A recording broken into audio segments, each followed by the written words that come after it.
Zoom was not working with Facebook, right? They weren't talking. Right. Yeah. Zoom and Facebook weren't talking. Zoom and YouTube seems to be working though. So I'm gonna live stream us through YouTube as well as record us. So we'll make sure that nobody misses the information. Okay. And I'm just working on putting that together now. Yeah. Dave and Jason, did you guys get the questions last night? No. Yeah, thanks, Liz. Yeah, we got All right, awesome. Did you say no, Dave? him. He's gonna wing it. Or wing it. Awesome. Good. Should we just for the sake of everyone's time? So Yep. yeah, Just schedules now. Henry, Should we? please, Henry, just please hold for a sec, bud. Okay. Henry, you want to take the first question and then we'll just go back and forth from there? Sure. We'll allow Christian to do the initial moderate. He's gonna allow Matt to talk. Cool. Okay. Again, Matt, if you can wait one more time, just so everyone knows that's. Hi, everybody. Screen. How's it going? During our I'm here. interview, he's going to be walking around the units over at Newhall Crossings to do a virtual tour and everything that's going on with the cool gym and the pool table area, which is my favorite area so far, and just a glimpse at the units if you guys haven't had the pleasure of touring them. Okay. Yep. All right, guys. So it looks like 2:04. We're ready to get started. And so first off, I would like to introduce who we have and also apologize that Facebook and Zoom weren't linking up because we wanted to go live on Facebook and take Dave Rendell's Facebook Live virginity, but we were unable to do so. So if you're not on the call, on the video call, feel free to take your video off. That might actually be easier for everybody. I'm going to mute everybody as well too, and also what's it called? All right, I'm going to mute everybody except for the panelists so that everyone has a turn to talk. So on the panel today, we have Jason Tolson with Newhall Crossing, Dave Rendell, owner of Remax, Liz Tolentino with Keller Williams Valencia, Henry Rodriguez with State Farm, and Matt Paul with Rodeo and Newhall Crossing. So looking forward to hearing more about what's going on with the project and some of your guys' input on where you guys see investments going these days. So with that, Matt, I think you were going to say some words to get us kicked off. Yeah, sure. So I'm here at Newhall Crossings. We're at 47 brand new apartments. We also have 13 retail spaces. We're at the corner of Main Street and Lyons at Railroad. We also have a movie theater, Lemley Movie Theater, 7 screens. It's coming later this summer. So right now I'm in our model unit. This is a 2-bedroom, 2-bathroom unit with a den. This is floor plan F. It's 1254 square feet. It's nice and open, got great finishes, real big open kitchen with white shaker cabinets, quartz cabinetry, countertops with waterfall edges. All appliances are included, stainless steel appliances. It's a nice open space. Every unit does come with a balcony of some sort, all different sizes, and some even have views of the mountains of around Santa Clarita, the Old Town Library, you can see right there. Right now we're walking into the master bedroom of our model unit, the large king-size bed right here. This one has its own bathroom as well.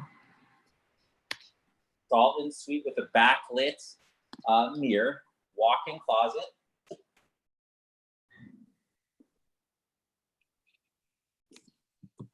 And then this one is a split floor plan, so it's great for roommates or any kind of living situation. Each bedroom has its own bathroom, and then this one is off of the living space as well, so it can double as a powder, again with backlit mirrors. I'm going to go down the hallway right now, and I'll show you guys the gym. Currently, it is off limits due to the COVID-19 virus, so we will be opening shortly. But it is a great space, all state-of-the-art machines, really nice and large. It will have cables, cable and internet is accessible down here. You do have a little dance bar, some free weights, and just really nice and open space. So for 47 units, you don't need to pay for a gym membership. And then I will show you the lounge as well and the office, which will cover our amenities in the residential space. So here's an office that can be used by any resident. And then we also have a lounge with a pool table and shuffleboard and TV cable, which is also off limits now due to the virus, but things are going to change. Things are looking up. So that's a little bit of a tour of the Newhall Crossings 2-bedroom, 2-bath. I'm going to continue walking around and giving you guys a tour as you guys continue your meeting. Most importantly, I know you guys are mostly real estate agents. We are offering commission out to you guys. It's 2.5%, and anybody on this phone call also gets, if they provide a tenant that is qualified and accepts tenancy, the real estate agent will get their 2.5% plus 5 car washes. Nice. At a local car wash. The elite special. You heard it here first. Elite special right here. So please bring us your tenants. We are here. We are doing tours normally with a mask on, but I didn't think that would be appropriate for this forum. So yeah, here we are, and I'll continue the tour as you guys continue the meeting. Hey, Matt, really quick, just to reiterate, you're saying Yeah. 2.5% commissions with a signed lease? 2.5% of the annual lease. Yes, correct. And 5 car washes. Someone 5 asked, best of the they best car specific- washes. At a are they Santa specific Cruz car hand wash. washes? They are machine wash. They are not hand washed, but I'm not going to be out there, but I will make sure it gets taken care of. Question for you, Matt, real quick. Yeah. What are the rental amounts? The rental amounts range. So we have 1-bedrooms that start at $24.50 a month. They're 1-bedroom, 1.5 bathrooms. They're almost 1,000 square feet. Does come with parking, again, with all the appliances. We have 2-bedrooms that start just above that at $2,500 or $2,550. Those are about 1,000 square feet as well. Those are 2-bedroom, 2-bath. And then we also have 3-bedrooms, 2-bath, anywhere from 1,220 square feet to 1,520 square feet. And those range from $3,300 to $3,850. We are also offering a move-in special. The move-in special right now is if you sign a 1-year lease, you get a month's rent free. It's paid through a gift card on your 4th month, but it's the same equivalent to a 1 month's rent. If you sign an 18-month lease, we can do 6 weeks free. Great. Hey, man, if you could do us a favor, if you could email that to Liz and I. Absolutely. Christian, we'll post it on our Elite page as well, so everyone has that information readily handy. Okay? Perfect. All right, guys. Matt, you'll continue the tour. So again, Absolutely. screen as we'll start this interview. I wanted to thank Dave and Jason for both being on this call. I know we're all really busy right now with Zoom call after Zoom call. So thank you, gentlemen, for that. Liz, want to dive into this thing? Yeah, absolutely. You know, we felt like it would be super beneficial to have the outlook and the expertise of people who are active investors at a high level in real estate. So a lot of us are obviously residential real estate agents and lenders here on the call. But I thought that, you know, Henry and Christian and Jason and Dave, we thought that it might be beneficial to get their outlook on what's currently going on in terms of investment and where the opportunities can lie for some of us. So, because I know this is a really high-minded group, and I know that a lot of us are thinking, where might the opportunities come from in this environment? So we're going to go back and forth. We're going to be asking Dave some questions, and maybe we should allow Jason and Dave to introduce themselves and talk about a little bit of who they are. Jason, you want to go first? Sure. Thanks, guys, first for hosting this. It's a great forum for us to get some information out about the project. So I really appreciate that. And nice to meet everybody. My name's Jason Tollison. I'm one of the principals of Serrano Development Group. We are the company that put together the city block redevelopment in Old Town Newhall. We've been at it up there now about 8 years, believe it or not. So we're developing the mixed use project with the apartments over the retail. And then we're the fee developer for the Lumley Theater project as well. We specialize in urban infill mixed use projects like this. We currently have another project in Azusa that's under construction that's very similar, a little bit larger, but similar in nature. That's 163 units over 20,000 feet of retail. And so we really like these kind of transformative projects in the areas like Old Town Newhall, where there's a lot of sort of political wherewithal and infrastructure in place, and we can do, really a marquee project and change the neighborhood. So, we really enjoy that type of project, and I think we've gotten to be pretty good at it over the years, and can't wait to see what this is going to do for the neighborhood as soon as this fog is lifted from all of us. Mr. Rendell? Hey, everybody. I think I know everybody on the call and have met with you, worked with you, spoken to you. So it's good to see all you friends out there. Broker, owner of Remax of Valencia, Santa Clarita Gateway. From an investment standpoint, I own a company called Group One Investments, Inc. We do specialize in commercial management, do some real estate syndication, invest as an accredited investor through different entities. In fact, invested with Jason, Newhall Crossings, and then also his Azusa project. We currently own and manage about 300,000 square feet of different commercial properties, retail, office, industrial, and a couple other things. So happy to be here. Okay. Awesome. Welcome and thank you for being here, guys. Liz, I'll start with the first question. Yeah, go ahead. Okay, very good. As business owners, guys, and we'll start with Jason. Okay. How are you positioning your businesses for the current change in our climate right now? I think two things. One is what we learned from the last downturn in 2008 is you have to have a diverse business model and be able to pivot quickly from what you're doing to something else if that's if the market demands that. So in our business, that means we do diversify our product type. So apartment buildings, office buildings, industrial buildings.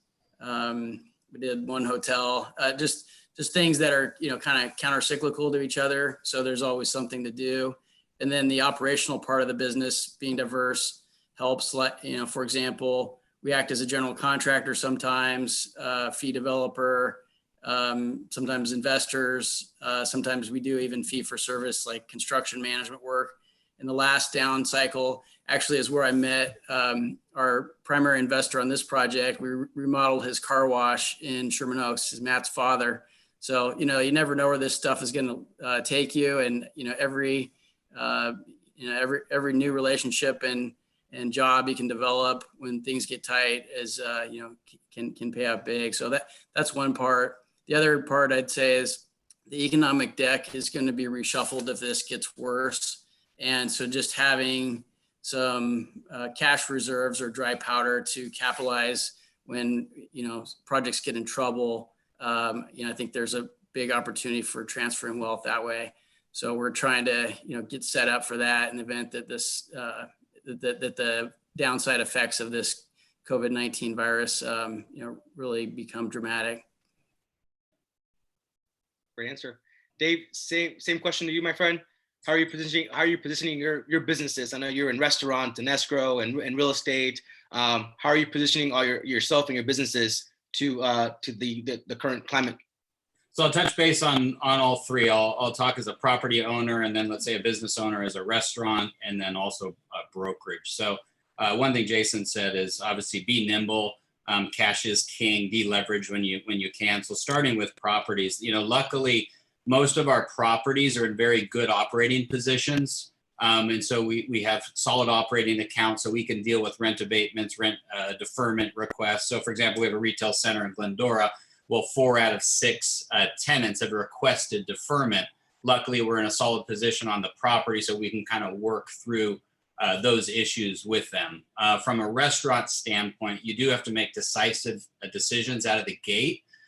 Because you can't risk the cost of labor depleting too much capital. So what we did is we basically furloughed all hourly employees and kept salary. We basically said, okay, we'll do takeout, we'll do grocery to try to stabilize, and then we'll try to get through this cycle and then reopen, because you're basically going from a gross of 275 to 300,000 a month down to about 40,000 a month. So you have to look at that and say, okay, listen, we need to protect the company business first, salaried employees, and then as soon as we can hire people back on an hourly basis, then we will be happy to do so. So you have to make those kind of decisive decisions. So I read an article today that they expect a third of California's restaurants not to reopen. So there's about 90,000 restaurants in the state of California. So I mean, 30,000 will not survive this. So one thing is to be a survivor through this in all kind of business models, because the survivals will gain them a competitive advantage. So same thing with brokerage and agents. You're running your businesses. So right now you want to have liquidity for 6 to 12 months. You need to understand that probably you're going to have a reduction in overall transactions of maybe potentially 20%. I don't see it being the same market as 2008 where, and we'll talk about that more later, where we're going to see a drastic reduction in home prices because of supply and demand issues. But for now, as agents running their business, you just have to be nimble. You have to have liquidity. And then what's really interesting is you really have to communicate with your clients and be ready for when we do get this bounce back, because we will get a bounce back. Right. Yeah. Thank you both so much for that. And Dave, I have to say, the way you pivoted Junction to grocery from restaurant, I think you were the first restaurant in Santa Clarita, or at least the first one on my radar that did that. So thank you for the eggs. Yeah, oh, for sure. But that's definitely Chef and Mandy. They operated very well and made those decisions. But yeah, I mean, we have to sit down and discuss these things and say, listen, what's going to get us through this hump, so we can then reopen and benefit from that. Yeah, exactly. Hey, Dave, real quick, can I piggyback on that question? Mm-hmm. You're saying a third of restaurants will likely be gone after this is all sunsets, right? After like Jason said, the fog goes away. Mm-hmm. Well put, Jason. I like that analogy. Is that an opportunity in itself? As we look to diversify, is the restaurant business an opportunity that we should all be looking into? Restaurant is a tough business, tough margins. I wouldn't be in the restaurant business without probably being a landlord. It's a very unique business. It's wonderful if you're with the right team, and I think we really have an amazing team at the Junction. So it is a great opportunity, but it's challenging. So one thing I heard on the news too is that, what about all of these really great organic small business restaurants? They will be the first to fail because they don't have corporate capital behind them. So are we going to be stuck with these franchise type restaurants? So we hopefully not. Like, we want survival of these very unique organic places in Santa Clarita. So if you're asking me, should you invest in a restaurant? I mean, that's a tough call. I mean, that wouldn't be a first choice of investment. Okay. Yeah. So speaking of investments and key criteria to look for, there are investors on this phone call, including yourselves and aspiring investors like myself. What are some of the things that we should be looking for in terms of opportunities in the shifting economy? Jason? Okay. I think you're going to see a period of time where banks and landlords are trying to work it out and work things temporarily so they can survive. And if we blow through those periods where borrowers are asking for forbearance and the banks have done what they can and properties are still distressed, I think what happened in 2008 is after that, there's just this, mountain of REO and distressed debt that's on the market to buy. And so, I think that's a place to look. Depending on how bad it gets, it's just hard to say sitting here today, how much longer this will go. Dave? So if there's a big downturn, someone like Jason, who's a developer, a fee builder and a developer, banks will actually reach out to him to say, hey, we've got this project that is potentially defaulted. Is this something that you're going to look at? And so he might have those connections and those opportunities. I know Williams Homes had those opportunities in the last downturn. To me, there's opportunities in every market. So for example, right now, if you're liquid, the stock market has a lot of opportunity. So, you look for companies that have been decimated, but are also strong companies. So like a couple things I bought this week, I actually bought Carnival Cruise, which to me, that's a long play because I think they're going to be hurting for at least 2 years. But, their 52-week high was something like $56 or something like that. And I picked it up at 11 per share. So you could look at other sectors, banking sectors, if they get hit hard, buying into a stock you're already into, lower cost basis, those kinds of things are one avenue.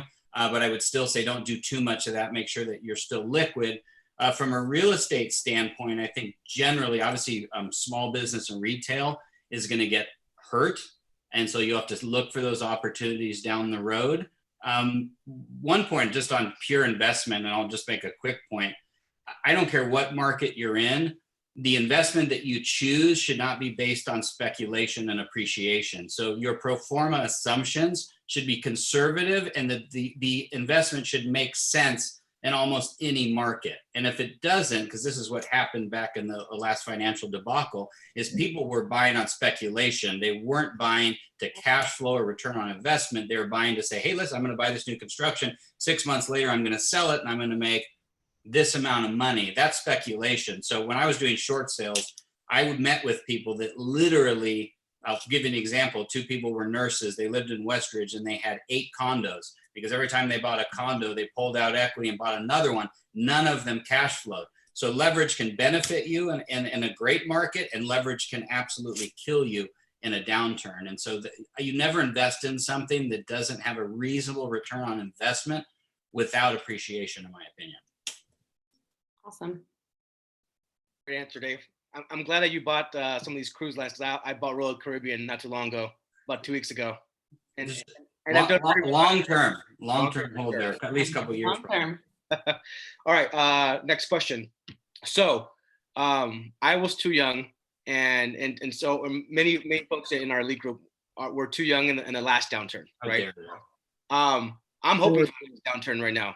So I want it to be the next 07 or 08, but I also want to make sure that I have all the right tools and resources, right? So the question is for me is if that is the case, what is the best way someone can prepare to invest in these opportunities? And then how can they find funding? Jason, please first.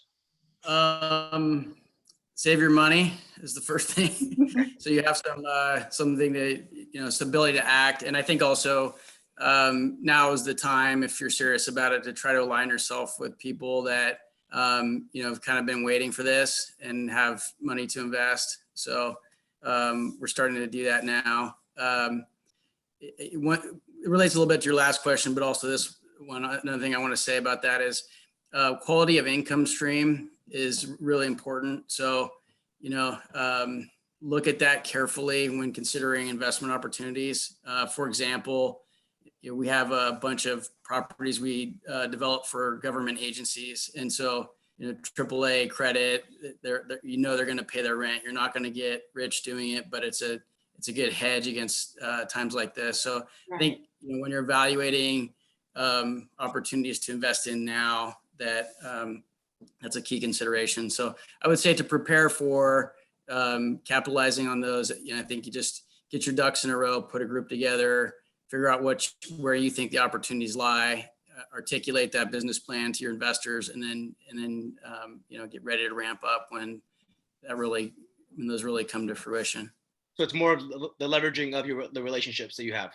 I think so, or find new ones. If you have a good idea and you think you're uniquely positioned to capitalize on it, I think figure out how you would go about doing that and start talking to people that you know that might be potential investors if you don't have the means to do that yourself. Dave, same question. So Jason made a great point, and he also talked about doing a fee build for Jeff Paul, who's one of the primary investors. So that was a relationship build for him that led to other things. So I've said in meetings before to people, you know, you have to care about someone else's dollar more before you care about your own dollar. So it's not automatic that you can just zip out there and make capital raises. So you have to use your own expertise. You have to find potential acquisitions. Then you have to align yourself with people that trust you, that you've done business with. And then from there, you can put a group together. But from yourself, you have to concentrate versus just saying, I'm going to be an investor. You have to concentrate on your active income, and you have to concentrate on your cost of living and your savings post taxes. And if you do that, you'll have your own capital. And other investors love when you have your own capital in the deal. If you're purely there in sweat equity with zero capital, it makes other investors nervous. So it's kind of a combination, making sure you're making money and saving money, and then aligning yourself with really good people and caring about their dollar before your own, and then investing with them down the road. Okay. Love it. So investors love to see you not only having the sweat equity, but, you know, skin in the game in terms of your own dollars invested as well. Absolutely. Then come to me and I'll partner with you. Right. Yeah, I think it's important. Jason mentioned it. Have a plan, right? Like have a plan, and then we can talk about it. They call it eating your own dog food. That's what that's called. Eating your own. Do you guys foresee, you know, kind of with predictions or any indicators that you guys have this anywhere remotely coming close to like an 07, 08 or Great Recession? Jason? Yeah, you know, this stuff's easier to tell in hindsight, unfortunately. But there is, so if you give me just a second, I'll share my screen. There's something I wanted to show you guys, if I can find it here.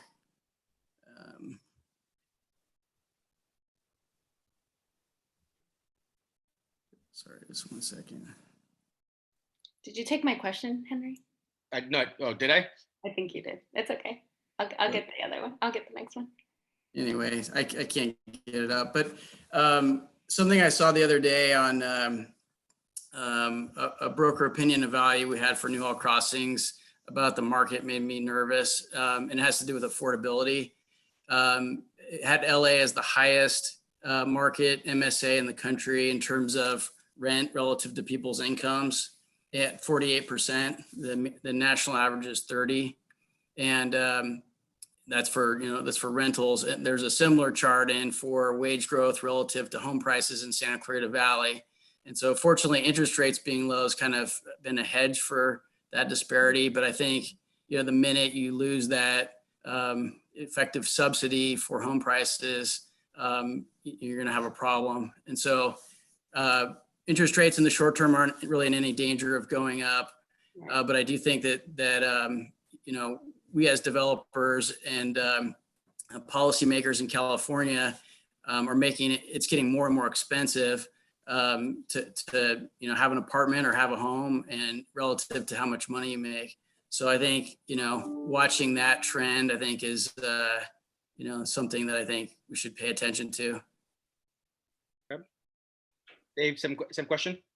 Yeah, so I don't see it quite the same as 2008. Obviously, we haven't been through a pandemic, you know, in modern history. So, you know, that's an interesting question. It'll depend on unemployment, consumer confidence levels, but just taking the housing market, generally speaking, we're at all-time equity positions for homeowners. And so what happens in a market, if people lose their jobs and they can't afford their homes, the question is, okay, are they candidates foreclosure, short sale, or is there equity? Is there a time frame where they can cash out, become liquid? And so before the market just goes backwards and loses 25%, we're not really in that position because we had really strong lender guidelines in the rebound. And so that's one protection. The other thing is there's still a supply demand issue. So there is a shortage of housing at the end of the day. So recently in Santa Clarita, there was active listings. There were like 325. There was 330 pending.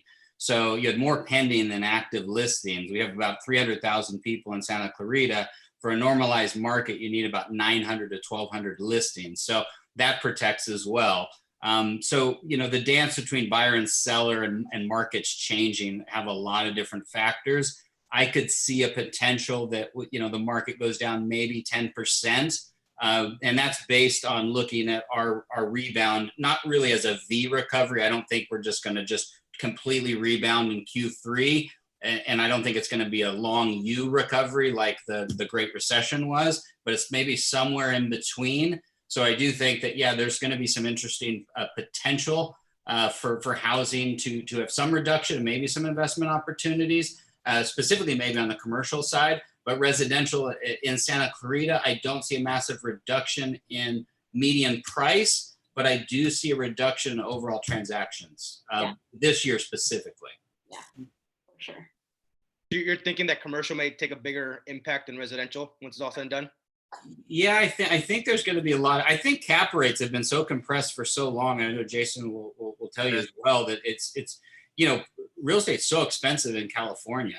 And, when multi-units are selling at a 2.8 cap or a 3 cap, I mean, that's really expensive real estate. So I think there's going to be those opportunities. I think some of the opportunities in multi-unit is different from what Jason does, which is really awesome mixed use, new projects in really interesting areas, is you'll see mom and pop wealth that, they take on a multi-unit building that their parents own that was 10 to 15 units. It needs a lot of deferred maintenance. And they get a stepped up basis, and ultimately they're going to go, okay, well, hey, we don't want to run and manage this building, so we're going to sell it. So I think you're going to see a lot of those sales in California over the next 5 to 15 years. And so that will change the cap rate, meaning the cap rate won't be as low. It will go up, if that makes sense. So I think there'll be that. I think there'll be I think cap rates on retail as well. I think retail's tough, specifically big box retail. If you have a small retail center, mixed use, those are probably okay. But retail is going to get hit. Small business is going to get hit pretty hard. All right. Thank you. All right. So there are going to be winners and losers, for lack of better terms, coming out of this downturn. So in your opinion, who are the people that are going to be leading the way with prosperity out of something like this? The people that don't have too much, that aren't over leveraged and are cutting it very thin every month with the money they collect relative to the debt service and expenses they have on properties. Those properties are obviously very vulnerable. And then certain categories are more vulnerable. Hotels, obviously. Dave mentioned retail for sure. That has some significant exposure. And even I think multifamily, new multifamily, where they're institutional developers building product for very narrow margins. I think in the short term that those are at risk too, in terms of value relative to cost. The people that will win are the ones that are, have the means and the wherewithal and the connections to take advantage of that. So, those that have relationships with large banks and buying portfolios of distressed debt or REOs in bulk at a steep discount. In the last downturn, that was where a tremendous transfer of wealth took place. So, I think that's, and nobody knows if we're going to get to that, if this will shake out and everybody will just take their lumps and move on, or if it's going to get really bad. It just depends on how long it lasts. But I think that you'll have a little bit of that dynamic no matter what. Dave? Yeah, so the winners are the survivors and people that can pivot and take advantage of circumstances. So that's the easy answer. The interesting question is talking about leverage and who can really get hurt. And what's interesting about us as small business owners, independent contractors, is we are fairly nimble and we can change our businesses. And what's interesting, in times of uncertainty, consumers are really looking for expertise and stability. So we typically, as brokers and agents with local expertise, we kind of shine in these environments because sellers really have difficult questions. They have difficult life questions of transition. You're going to have people that call you that want to move out of state. You're going to have people that call you because they have to sell one home to cash out equity to move in with their brother because their brother lost their job. I mean, you're going to have these really difficult conversations. You're going to have people that have more kids because there's only so much Netflix, right? It's true. I mean, you're going to have a higher divorce rate because domestic violence is currently up. So these are really tough questions. And when Redfin furloughs, 41% of their agents, which is about 600 agents, they're not bringing all 600 back. And being a Redfin agent, no offense, they are a cog in the wheel. That is a tech-centric company devaluing the agent relationship. And in these difficult times, the agent relationship with the consumer really matters. And so the winners actually are going to be all of you guys that have created a foundation and built real business partnerships with the people of Santa Clarita and other areas. So that, to me, that's a no-brainer. And the other interesting thing is, I mean, Zillow is going to have their ass handed to them. I'm not saying they're going to close. I mean, but they're cutting, agent fee structure by 50%. Open Door and Zillow have cut their iBuyer model for now. Most of these companies, including Compass, are funded by SoftBank Vision Fund. Well, SoftBank Vision Fund is going to have historical losses coming up here in the $24 billion range. So a lot of these large over-leveraged companies that have never shown profitability are really going to get pinched through this. So to me, we do have a pretty solid opportunity as nimble small businesses. Definitely. Yeah. Awesome. All right, so let's switch gears a little bit. You guys have if you were in my brain right now, I'd be like this. Hey, but real quick, guys, don't forget about Matt. Matt, wait one more time. You're still doing the oh, tour. hey, Matt. You're risking your life out there, man, without a mask. Thank you. But thank you for previewing those properties as we interview Dave and Jason, man. Thanks, man. All right, switching gears to something a little bit more lighthearted. What are you guys doing right now? Like, you guys are some pretty high level, investors and businessmen. What does your day look like right now, and how are you maintaining morale and with the people closest to you and just in life in general? This is tough. This is harder than I thought it would be. We shut down our main office. All of our job sites are still active. So some of us are working from home, and but all the construction sites still have people out there. So there's a lot of things to manage. You've got, of course, everybody's safety first and foremost. But we have contracts. We have to still build these projects in a certain amount of time for a certain cost, and so it's been more difficult than I thought it would be to manage that from a distance. So I'm actually now starting to go out back to the job sites and just kind of have more of a human connection. Fortunately, the essential business qualifications allow us to continue to do that, and I'm hoping that doesn't change.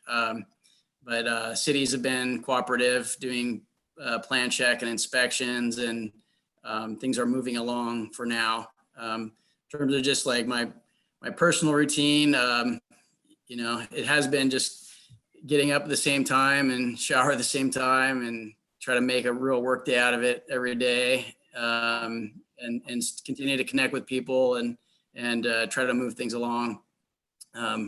So, it's just a new normal to adjust to, and we're all going through it in one way or another, but it's been definitely a challenge. Jason, are you doing anything to woosah, so to speak, taking up yoga, exercising more, walking? I know you got a lot going on, so to manage all these things, what else are you doing? I do my best to exercise, and I have a 2-year-old son, so he's filling in all the gaps besides that, which has actually been really nice. It's been a silver lining to be at home more and have lunch with my wife and son every day. And, that's there's some good things that have come out of this too. I've heard a lot of people say that, connecting with friends on Zoom that you probably normally wouldn't talk to, that sort of thing. That's been really good. Yeah, I couldn't agree with you more. Dave? So Similar. I mean, I think communication is paramount right now. So I'm communicating with a lot of people. So there's constant conversations, giving guidance in regards to LA County updated orders, which the newest one came out on April 10th, and trying to decipher that. So I was just on a call with our attorney saying, hey, what does 13T really mean? What can our agents do or not do? And so I need to address that in a meeting tomorrow. So there's all those things. It's still getting through tax season. On a daily schedule, it's easy. I wake up, I have coffee, I play with my dog, read or work out, something like that. Then I typically do come to the office. And one of the things is, since we're managing property as well as businesses, you have to make sure that you're doing everything appropriately for those businesses during this time frame. Are you posting the right notices? We're doing all those kinds of things, labor issues and this or that. But from just a daily standpoint, not that much different from me. Definitely dressing more casual, not shaving as much, so that's fine. But no, this is the same typical things and trying to make good decisions for the different businesses. Yeah. Well said. Okay. Well, I get the luxury to ask the last question, if I may so, Liz. Yeah, I have one after that, but okay. yes, go for it. Go for it. So this is more of a Liz question I'm going to ask, because she loves to ask this question. I do. What are you guys reading, listening? What's your podcast? What gets you motivated and get that brain stimulated? Jason. I have a long list of children's literature I could give you, but It's okay. I got that one too. well, a lot of you do. Actually, I'm reading something now that is kind of out of the box, a little different for me. It's called "Can't Hurt Me" by David Goggins. It's about a guy who is you may have heard of the book. It's about a Navy SEAL that's kind of mental toughness kind of stuff. Is it not a normal genre for me, but I'm finding it interesting. Yep. Okay. Dave, same question. Tiger King and Ozarks. No, I'm kidding. So I know I think Robert got me into Ozarks. He posted something about it. I never even heard of it, and so I tried it. And the first season's amazing. So I actually it's really, really good. From a self-improvement standpoint, I'm doing the Success Principles again by Jack Canfield on Audible, and I'll listen to that in the morning. I'm reading The Subtle Art of Not Giving a Fuck again, which is that's such a good book. One of my favorite. In fact, I have a quote here I'll read to you guys. But then Remax LLC sent me this one. It's called The $1 Trillion Coach. And it's about Bill Campbell, who basically helped coach different visionaries in Silicon Valley, like Steve Jobs and those kinds of people. So that's going to be my next read. Yeah. Oh, let me read you this quote. This is really good. It's really meaningful to me. I saw it with Dave Rendell. What's that? I said story time. Don't you have story time at 4? I have story time tomorrow at 4. All right, I'm going to be on that. So just listen to this quote. It's amazing. So there is a simple realization for which all personal improvement and growth emerges. This is the realization that we individually are responsible for everything in our lives, no matter the external circumstances. We don't always control what happens to us, but we always control how we interpret what happens to us as well as how we respond. So that's a good one for this situation. For sure. Last question, and this was actually in listening to you guys and in realizing how much value you've brought to my day in like 45 minutes. What is there anything that we can do as a group to support you guys? Is there, what can we do as a real estate community to support local businesses like the Junction and support Newhall Crossings and the change that you guys have brought to Old Town Newhall? I'll go real quick. So there's a great book called The Tipping Point by Gladwell, and it talks about being a connector and a maven. And the maven is the person that everyone kind of trusts, and they talk so in detail about great things in the community that people see that as a review and they accept it as truth. And you as agents, everyone looks at you as, hey, you understand this community. So for Newhall Crossings, you can obviously help get that leased up and talk about how much you appreciate and respect what's happening in downtown Newhall. And you guys are connectors and mavens. And then, of course, after you get Newhall Crossings leased up, go down to the Junction and order some groceries. Takeout cocktail after that. Yes. My treat. Yeah, I appreciate you asking that question, Liz. And you and Henry and Christian have been awesome already with supporting the project with just publicity and referrals and everything. So we really appreciate that. In the short term, we have to get really creative with how we get people out there and get some leases signed. We are getting traffic. It's different than it's been in the past, but it is working. So to the extent that you're able and willing to bring people out, potential tenants, or just talk about the project, we appreciate all that. And we would love to do another project in Old Town Newhall. I think that area is ripe for more of what we're doing. So that's on hold for now, obviously, but we'd love to continue to grow the relationship with the local brokerage community however we can. So thanks for everything you guys have done so far. Of course. Yeah. Thank you both for that. I want to leave everyone with a quote. Again, I've said it once and I've said it a million times. I'm living and breathing it right now as best as I can. Life is 10% of what actually happens to you and 90% of how you react to it. And I think that couldn't be any more true right now. We all got to be super strong-minded right now for ourselves, for our family, for our teams.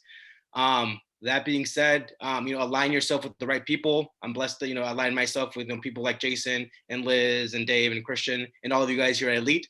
Thank you guys all for being on the call. Christian, do you want to say any final words? Liz, anything else? Sorry. Jason, Dave, if we want to get a hold of you or, kind of follow along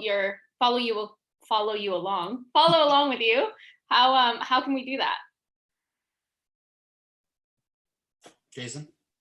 Yeah, just email me or call me if you want. I'm happy to talk to any of you if you have any personal questions about real estate or the project or anything else. And you can get my contact info from Liz or Henry. And Newhall Crossings is on Instagram and Facebook. Yeah.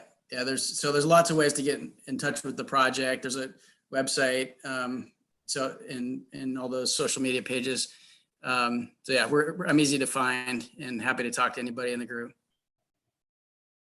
So yeah, I think everyone has my direct mobile, and if you don't message me, I'll send you my mobile. I pride myself in definitely being a broker that's available to agents at any time, any hour.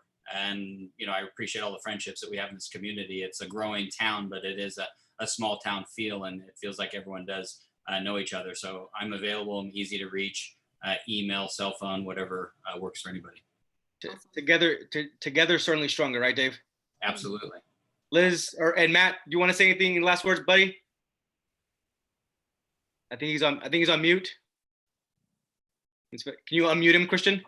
Oh, there we go. I just want to thank you guys very much for hosting us here today. Love to help all of you guys find your clients a new home to live. Beautiful place here in Newhall. So everybody stay safe and be strong. 2.5% commissions and 5 hand wash car That's wash. Right. Best of that.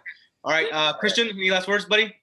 Yeah, I got a couple things. To the people here from Elite, tomorrow we have our little State of the Union update. Am I on mute? No, I'm good. We have our little State of the Union update meeting tomorrow. Last week we had 50 agents on there, and we got really good insight and information on there. So look forward to hosting everyone again on that. Also, earlier today, I posted, I'm sure most of you guys have seen, asking everyone to please please share my post. Christopher Silva with Silva Realty sent me a name of a family last night that was in urgent need, and there's a lot of families out there that are in urgent need right now. I had the Castillo family, and she had 2 boys, and she had been he was on quarantine, and no food in the house and no money and no way of getting food to the house to her kids. So this morning I got up, went to the store, and bought a bunch of groceries and filled up my car and brought it over to her house. And man, a couple days, the last couple Zoom meetings, I've been getting emotional, and I apologize for that, but she cried in the window while I was dropping off the food. And I don't know. I want all you guys to be a part of our community and share some good out there. It's not always all business. That's the part of being a part of Santa Cruz, right? We all come together when we need to. So it wasn't even that much, man. I went to Walmart, spent $150, and I would do it over and over again for the feeling that I got inside. So I know a lot of you guys have already posted on there, and just share it. Like, even if you can't afford it right now, and I understand, just share it, because I'm getting messages from all kinds of people. I have a list of names of people who are ready to donate, and I'm willing to do the grunt work and go to the store, drop off. I have people in line that are willing to go to the shopping too. We have a couple of churches involved out here that are willing to go out. So if you guys want to make donations, we'll figure out some kind of way of getting an account where we can raise some money and give back to these people. Also, we had talked about making sure that everybody in Elite, if you guys wouldn't mind sharing the Newhall Crossings web address with everybody, and so that way that gets out there to all our clientele as well. So with Thanks. that, I have nothing else to say, but if you guys want to mingle, I'll leave the Zoom call on, and I'll take off the recording. I should have took the recording off before I started crying in public, but Christian, dude, man, big kudos to you, bro. Love you, man. I love you more now Awesome. for doing what you did, dude. It was so awesome. I saw that this morning. Bigger shout out to Chris Silva, because he also reached out to me, but he's spearheading this thing. He's gonna win back-to-back philanthropic person of the year for Elite, man. That guy's doing big things. And so, Chris, I'm not sure if you're on the Zoom meeting today, but big shout out to you. Jason, Dave, thank you guys for sharing or spending some time with us. Liz, thank you for co-hosting with me. And with that said, Man. that's a wrap, guys. All right. Thanks, guys. Thanks. Everybody. Have a good day. Bye. See you guys. Bye. Bye, thank you.